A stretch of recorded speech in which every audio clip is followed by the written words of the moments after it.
Ya. Halo teman-teman dan Halo. semuanya. Kita dari Komisi Pemuda bersama saya Bram dan teman kita yang jauh di mana, Mas? Toraja. Toraja, Iya. Itu Toraja itu Indonesia bagian tengah apa timur sih? Indonesia bagian tengah, Sulawesi Selatan, Oh, Wita. ya. 1 jam terpaut dengan Wita. Kita masih ini ya, masih sering berkomunikasi, masih sering Ya, apa puji ya? Tuhan sekali. Ya, masih sering bercakap-cakap via online. Ya, banyak ya. Apalagi di era pandemi ini juga. WhatsAppan, Zoom, wah bersyukur banget banyak platform-platform yang bisa kita gunakan. Saya jadi ngerti kabar di Sukoharjo, jadi ya nggak terlalu jauh-jauh amat meskipun belum bisa pulang kampung. Ya, jadi sosial media ini beneran membantu banget ya buat kita berkomunikasi gitu. Benar, puji Tuhan banget. Paling nggak ya ada keluarga di sana, Bapak Ibu bisa mengerti kabarnya, persekutuan pemuda, Ya, dan kemarin habis misi teman-teman, juga kan.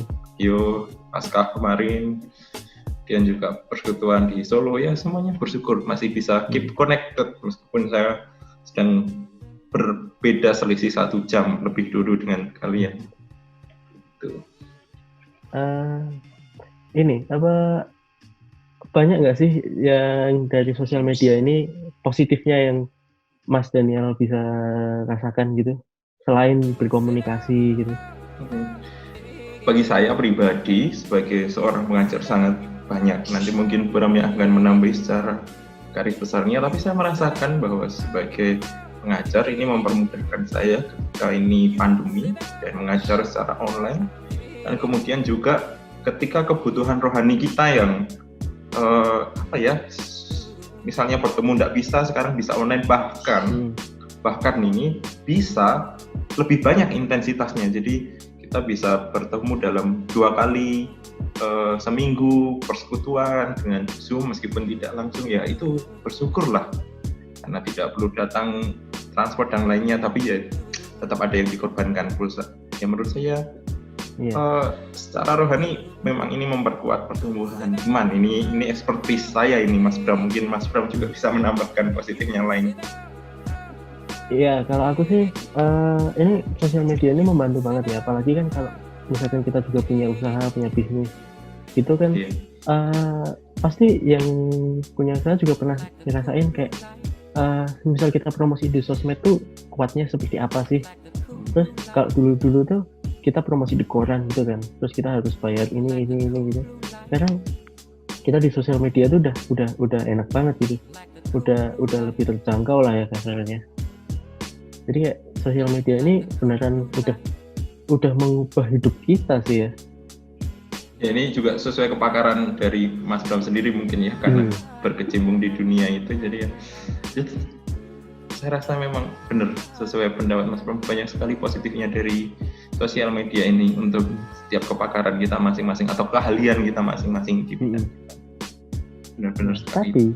Tapi masalahnya sosial media ini nggak selalu punya black side-nya doang nih. Masalahnya sosial media ini juga punya dark side nih. Kira-kira dark side-nya itu seperti apa sih, Mas? Dark side itu sisi positif, sisi terang. Dark side itu sisi gelap atau sisi negatif, begitu ya maksudnya. Supaya nanti bisa dipahami oleh semua pendengar ini. Jadi ya benar sekali, dark side, sisi negatif, sisi gelap banyak sekali ya, terutama di dunia pengajaran akademisi. Bahkan sekarang mahasiswa kita atau murid kita itu mungkin bisa lebih pintar loh daripada dosennya. Jadi mereka bisa cheat atau curang. Jadi kalau memberikan ujian, mereka bisa lebih pintar daripada kita. Jadi nanti mungkin nilainya bisa 100 semua itu. Jadi kita tidak bisa mengukur kompetensinya. Jadi banyak hal curang-curang yang mungkin bisa dilakukan. Bahkan sampai hal-hal negatif kalau itu digunakan tidak bertanggung jawab, seperti memanipulasi data, membobol data pribadi dari dosennya, bahkan mengotak-ngatik sistem, itu bisa terjadi. Dan sebenarnya itu adalah suatu hal yang ya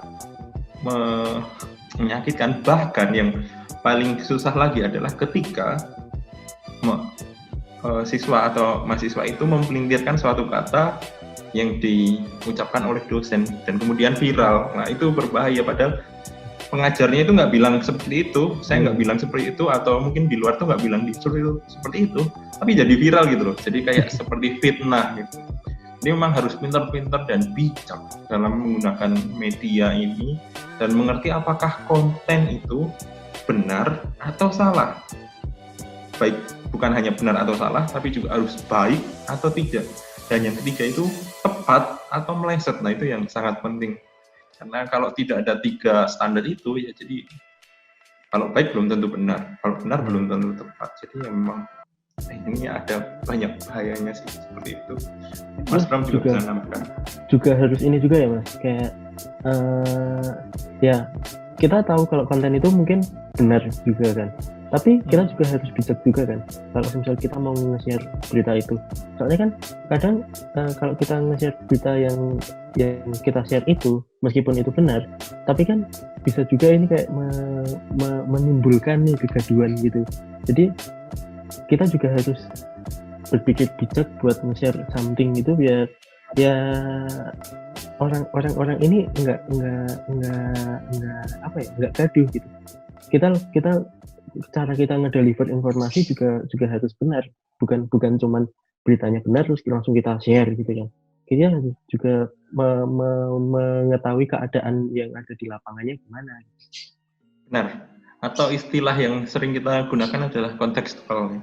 Jadi berita itu mungkin tidak masalah di satu kalangan, tapi bisa masalah di kalangan yang lain.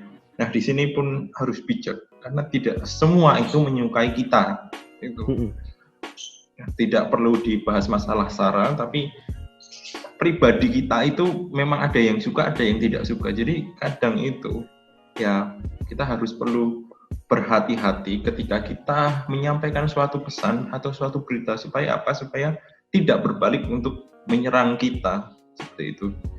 Itu mungkin benar, itu baik, tapi sayang tidak tepat untuk kalangan tertentu. Sehingga ya yang dipermasalahkan nanti kita, dan itu banyak sekali sih sekarang itu keadaannya yang demikian. Ya itu menurut saya juga backset yang sangat parah dari sosial media.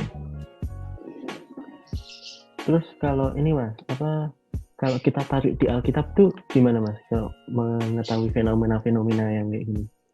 Ya, sebelum ke Alkitab saya perlu mengenalkan satu fenomena dulu ya. Sebelum nanti ingatkan saya kembali ke Alkitab bahwa kita ini ada di zaman yang namanya post-truth. P-O-S-T-T-R-U-T-H, truth. Post kebenaran begitu istilahnya. Jadi orang melihat bahwa kebenaran itu bukan lagi sesuatu yang bisa dibuktikan. Jadi 1 + 1 mungkin dibuktikan 2 ya. Tapi ternyata bisa 1 + 1 jadi 11, jadi 5 dan yang lainnya. Tergantung apa? Tergantung orang yang ngomong. Semakin banyak orang yang ngomong 1 + 1 itu 5, nah itu akan jadi kebenaran gitu. Jadi contohnya kalau donat itu berbentuk kotak, yang bilang itu 1 miliar orang dibandingkan 1 orang yang dengan bukti membawa gambar donat yang bulat, itu akan lebih dipercaya 1 miliar orang itu. Jadi sosial media ini membuat suatu kebenaran ini menjadi abu-abu istilahnya. Jadi istilahnya post-truth. Udah nggak absolut gitu. Benar sekali, tepat sekali. Jawabannya itu tidak absolut. Jadi tergantung orang itu mau bilang apa dan pengikutnya banyak enggak. Jadi kalau dulu kita melihat di Perang Dunia Kedua itu propaganda Nazi, itu mereka punya filosofisnya seperti itu. Kebohongan yang diulang-ulang itu akan jadi kebenaran. Nah, ini pula yang terlihat nampak di zaman sosial media ini. Jadi entah motifnya apa yang memulai kebohongan itu, asal dia punya follower, entah dia punya influencer, kalau kebohongan itu diterus-teruskan, nah lama-lama orang itu bisa percaya. Ini jadi masalah sekali di masa ini. Dan ini adalah masa yang disebut post-truth. Dan kita perlu mewaspadai ini. Dan salah satu sebabnya itu adalah karena matinya kepakaran atau the death of expertise. Jadi ketika semua orang boleh berpendapat, memang benar, semua orang memang harus berpendapat. Kemudian ketika semua orang mengomentari sesuatu, benar bahwa semua orang boleh mengomentari. Tapi masalahnya adalah ketika mereka mengomentari bagian yang mereka tidak tahu gitu. Jadi itu yang jadi masalah. Jadi kayak orang yang sok tahu lah istilahnya seperti itu. Jadi di internet lah ya. Ya, hanya dengan membaca itu yang sumbernya itu tidak benar, kemudian dia bisa berstatement. Nah, ini menjadi salah besar sih. Itu Mas Bram. Jadi dua hal ini, fenomena ini, post-truth dan matinya kepakaran ini memang menjadi satu trending yang menggiring media sosial ini dalam sisi kelamnya, di balik sisi positifnya yang banyak. Sehingga banyaklah hoax, banyaklah hal-hal yang menipu dan yang lain sebagainya itu fenomena yang terjadi. Terus buat cara memilah-milah ini tuh kebenaran atau ini tuh cuma hoax itu ada nggak Mas? Kayak apa caranya? Sebelum ke situ saya teringat dengan firman Tuhan Yesus ketika bilang di akhir zaman, Matius 5 ayat 24, Matius 5 ayat yang ke-24, sebab Mesias palsu dan nabi-nabi palsu akan muncul dan mereka akan mengadakan tanda-tanda yang dahsyat dan mukjizat sehingga sekiranya mungkin mereka menyesatkan orang-orang pilihan juga. Nah, kalau orang-orang pilihan ini saya, Bram, dan semua orang percaya, itu bisa tersesat nih. Tapi kalau kita melihat konteks itu, Tuhan Yesus berkata bahwa ada nabi-nabi palsu yang berkata seenaknya demi nama Tuhan. Padahal seorang nabi, dia punya tugas khusus, yaitu untuk memberitakan wahyu Allah, dan itu tidak boleh sembarangan. Karena apa? Kalau itu nabi palsu, jelas ada hukumannya, baik dari manusia maupun dari Allah. Allah sendiri yang akan memurkainya. Bahkan kalau di Perjanjian Lama, ada berbagai kisah seperti pemberontakan Datan dan Korah itu ketika menentang nubuatan Nabi Musa atau Musa sebagai pemimpin Israel, ya dia dimakan oleh bumi seperti itu. Jadi Allah sendiri yang murka. Nah, apa sih ini sebenarnya hubungannya dengan kepakaran? Jadi nabi itu adalah kepakaran yang diberikan Allah seperti itu. Jadi tidak semua orang bisa menjadi nabi. Tapi kalau semua orang menjadi nabi, berkata seenaknya sendiri sesuai dengan perasaannya, terus tiba-tiba ngomongin Tuhan, Allah berkata nih, hari ini Allah berkata, hari ini Roh Kudus berkata. Nah, ini yang menjadi masalah. Nah, kasus ini pun juga terjadi ketika di dunia kita, di dunia sosial media ini. Dia yang bukan ahli biologi tiba-tiba jadi pinter COVID, padahal pendidikannya bukan orang biologi, bukan orang medis. Nah, mereka yang mungkin dari medis dan yang lainnya mungkin bisa mengomentari masalah manajemen dan yang lain sebagainya. Sebenarnya ya itu boleh-boleh sah saja. Tapi ketika itu jadi rujukan dan kepercayaan, yaitu nanti jadinya seperti itu, matinya kepakaran nih. Jadi contoh nih, pas waktu kecil, Mas Bam pernah dengar tahyul ini enggak? Ya, kita itu masih agak sering diliputi tahyul ini. Kalau kebelet pup, kantongin saja itu batu, pasti itu akan baik-baik saja. Jadi kalau kita kebelet pup, ngantongin batu saja, itu pasti akan baik-baik saja. Dan benar-benar terbukti kan? Padahal nggak gede-gede juga kan? Iya, padahal juga nggak gitu juga. Tapi itu benar-benar terbukti loh. Ya, karena beberapa orang yang mencoba itu terbukti, tapi juga banyak yang ya tidak terbukti juga. Nah, itu yang tidak terekspos gitu. Jadi yang tidak terekspos itu kadang lebih sedikit atau diam saja karena malu kan. Kalau pupnya kerasa sudah kan nggak enak itu. Jadi ini yang terjadi ketika di dunia sosial media, ketika expose itu terus menerus dan lama-lama akan jadi kebenaran. Jadi orang akan lebih memilih batu dikantongin daripada obat diare. Apalagi kalau dia sudah parah diare begitu, udahlah kantongin batu saja, ini suatu alternatif pengobatan yang bagus. Itu kan berbahaya secara medis. Lama-lama kalau dia nanti bisa dehidrasi, diarenya semakin parah kan ya berbahaya seperti itu. Meskipun dalam prakteknya ya zaman dulu kita dibilang tahayul itu benar-benar terjadi seperti itu. Jadi kan sebenarnya itu tidak sesuai dengan kepakarannya. Jadi ya perlu hati-hati. Dan kalau langkah praktisnya, sebagai orang percaya, kita memang perlu bijak. Bijaknya ini bagaimana? Satu, jangan pernah langsung terintimidasi oleh perasaan. Jadi kita baca, wah benar ini, belum dicek apa-apa langsung di forward, belum apa-apa langsung marah. Jadi kalau kita nggak suka dengan seseorang nih, kemudian ada berita yang menjelek-jelekkan kalangan tertentu, cepat banget itu kita akan forward dan yang lain sebagainya. Wah saya setuju nih, orang ini memang jelek seperti itu. Nah, itu adalah pemikiran yang didasarkan oleh perasaan. Dan post-truth, salah satu adalah kekuatannya adalah mengombang-ambingkan perasaan. Jadi pertama adalah kita harus bijak dengan perasaan kita sendiri. Antara perasaan dan nalar kita itu harus imbang. Memang tidak harus tinggi salah satu, tapi memang harus imbang. Boleh kok kita boleh kita merasakan saya benci dengan ini, tapi di situ juga nalar kita juga harus tinggi. Jadi jangan sampai kita menjadi agen-agen seperti seorang nabi palsu yang menyuarakan kebencian, tapi harus menyuarakan. Dan yang kedua, tuntunan Roh Kudus. Tuntunan Roh Kudus ini absurd ya. Mungkin banyak orang yang bilang nggak mungkin dong kita bisa mendengar suara Roh Kudus. Daniel, jangan forward berita ini, jangan percaya berita ini karena ini hoax. Tapi kita bisa lihat kok dari Damai Sejahtera. Jadi kalau itu kita forward, kita harus bisa tentukan apakah berita ini akan membawa damai sejahtera atau tidak. Banyak sekali itu COVID, wah COVID itu bohongan, wah COVID itu rekayasa pemerintah. Kira-kira kalau kita menyebar ini jadi damai sejahtera atau tidak? Wah hati-hati, COVID itu bisa menyebar di udara.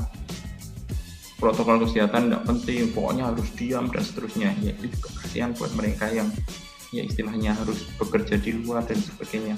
Nah apakah itu juga memberikan damai sejahtera atau tidak? Yang ketiga, yang terakhir, ketika kita sudah memutuskan untuk mempercayai berita itu atau tidak, kita tidak perlu takut atau tidak perlu malu untuk mengakui kalau berita itu salah. Jadi jangan selalu ngotot gitu loh. Jadi kalau kita sudah percaya suatu berita, pokoknya ini benar. Pokoknya benar sampai ngotot, sampai di debat apapun itu ngeyel. Karena apa kan? Ya karena malu kalau salah gitu. Percaya salah kan serasa kita ini orang bodoh gitu. Tapi tidak masalahnya. Maksudnya untuk mengakui kesalahan kita. Oh iya maaf, ternyata berita ini salah. Jadi ya bagaimana baiknya mari kita temukan yang baik. Jadi antara prestis atau harga diri mungkin bisa ditekan sedikit di masalah ini.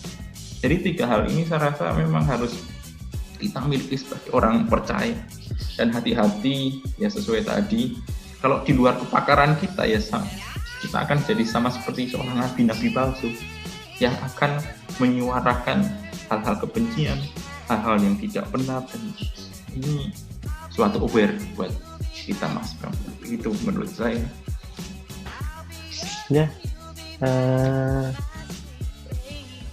Ya menurut saya itu ini banget sih, kayak ya di zaman sekarang juga banyak orang-orang yang berstatement sendiri juga gitu kan, dan yang diutarakan sama Mas Daniel aku setuju banget sih, kayak ya cara-caranya tadi gitu, terus sesuai dengan firman Tuhan juga gitu. Jadi kayak biar orang-orang tuh nggak jempolnya ini nggak gaduh nih buat langsung forward, buat langsung head speed gitu kan. Biar dia banyak filternya dulu lah gitu buat ketika dia menanggapi berita gitu. Ya benar sekali, dan banyak membaca, bukan hanya membaca dari internet tapi dari buku, dari karangan mereka yang ahli pada bidangnya akan membantu kita untuk menyaring seperti itu. Terutama kalau di dunia kita, teologi, iman kekristenan, kita perlu juga berhati-hati. Dan banyaklah baca Alkitab setiap hari, baca ya buku-buku dari kalangan para penulis teologi, itu akan membantu. Meskipun membaca buku teologi itu membosankan, tapi setidaknya tolong jangan bosan untuk membaca Alkitab. Gitu. Meskipun tidak suka buku teologi ya tidak apa-apa, tapi kalaupun tertarik silahkan baca, karena itu akan menolong Bapak Ibu Saudara untuk memahami kebenaran firman Tuhan. Tapi jangan pernah sampai bosan untuk membaca Alkitab atau firman Tuhan dalam kehidupan. Begitu sih. Ya, terima kasih buat Mas Daniel yang sudah mau berbincang-bincang dengan kita. Terima kasih Mas Bram. Terima kasih. Terus kita sudahi saja buat perbincangan hari ini. Closing statement boleh? Apa? Closing statement? Boleh banget. Closing statement untuk teman-teman pemuda dan Bapak Ibu Saudara yang ada di GKJ Sukoharjo. Kita tidak bisa lepas dari masalah media sosial ini. Kita tidak bisa lepas dari kemajuan zaman. Kita tidak bisa menyangkali era post-truth.